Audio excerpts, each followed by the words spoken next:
보람이 뜻밖의 백혈병 진단을 받았다. 정윤희가 강미란에게 보람의 진짜 정체에 대해 충격적인 고백을 했다. 정윤희의 집은 어둠에 잠겨 있었다. 늦은 오후, 창문 너머로 스며드는 희뿌연 빛이 방 안을 쓸쓸히 물들였다. 갑작스럽게 울린 전화벨 소리가 고요를 깨뜨렸다. 발신자는 보람의 유치원이었다. 담임교사의 목소리는 떨리고 있었다. 정윤희 선생님, 큰일 났어요. 보람이가 갑자기 쓰러져서 병원으로 옮겨졌습니다. 정윤희는 순간 숨이 멎는 듯 했다. 전화기를 쥔 손이 부들부들 떨렸다. 뭐라고요? 보람이가. 왜? 그녀의 목소리는 공포로 갈라졌다. 교사는 말을 잇지 못하고 급히 말했다. 지금 병원에서 검사 중이에요. 빨리 와주세요. 정윤희는 다리에 힘이 풀리는 것을 느끼며 전화기를 내려놓았다. 심장이 쿵쾅대며 가슴을 조였다. 그녀는 떨리는 손으로 아들 도윤에게 전화했다. 도윤아, 보람이가 병원에 실려갔대. 당장 와.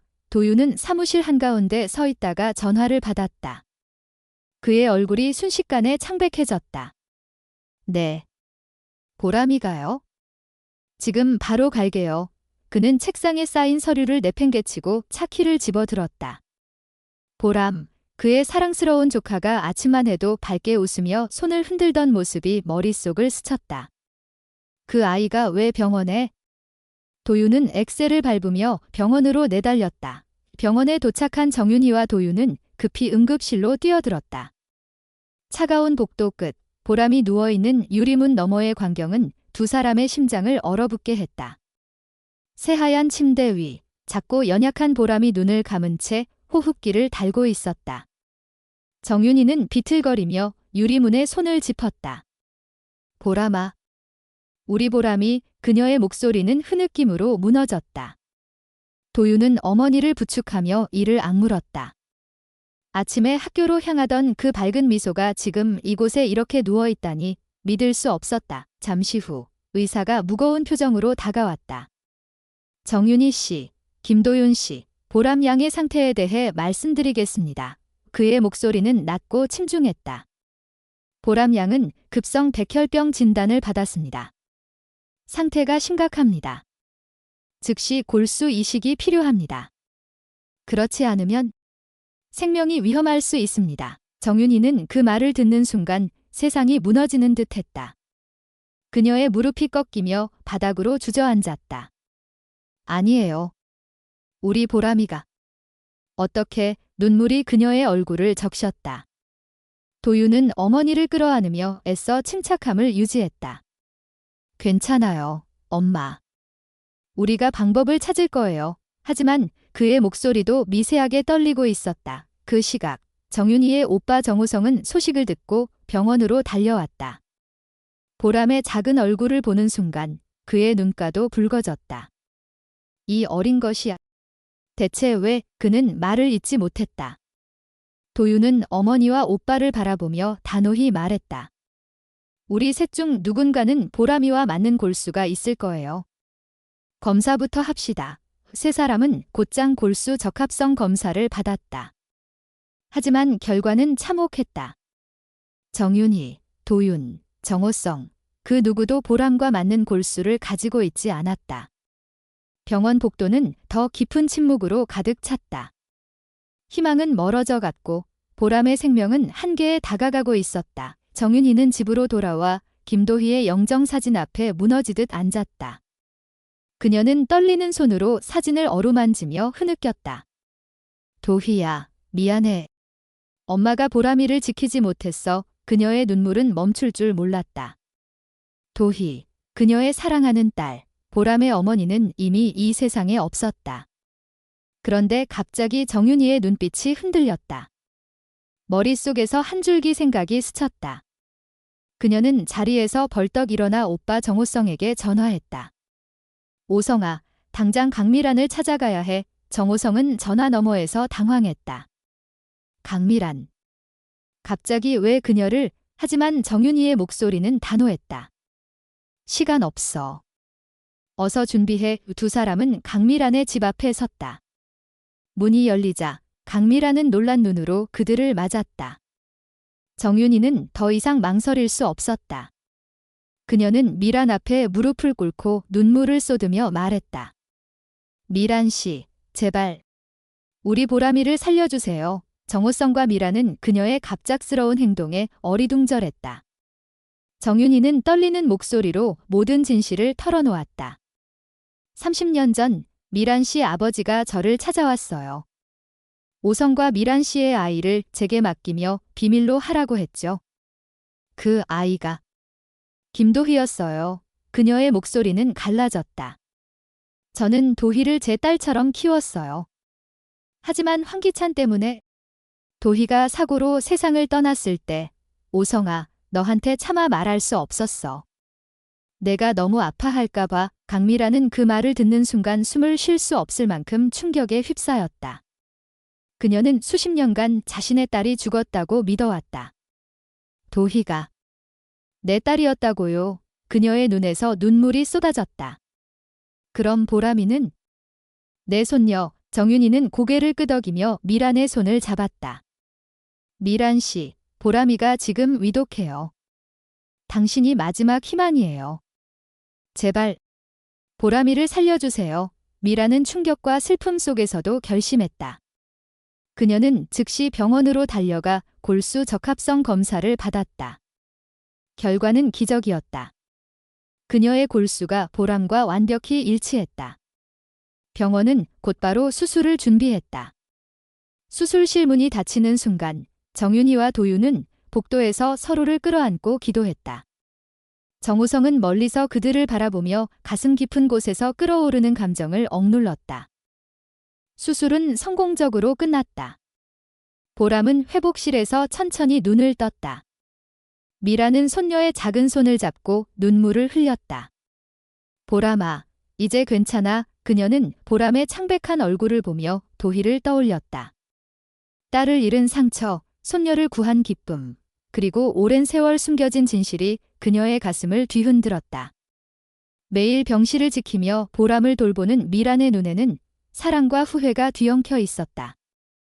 어린 보람은 아직 어머니를 잃은 아픔을 모른 채 미소를 지었지만 미란은 그 미소 속에서 도희의 그림자를 보았다.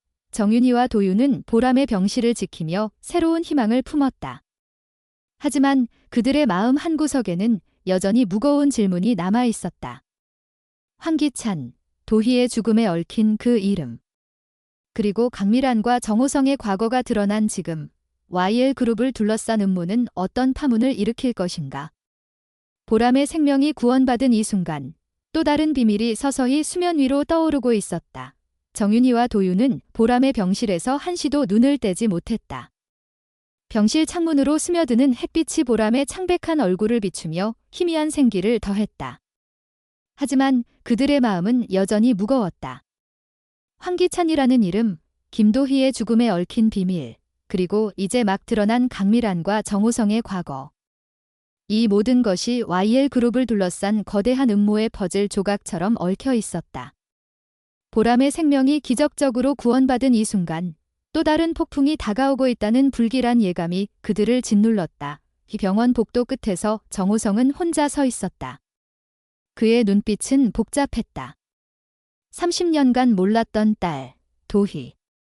그리고 이제 막 알게 된 손녀, 보람. 그의 가슴은 죄책감과 분노로 뒤엉켰다.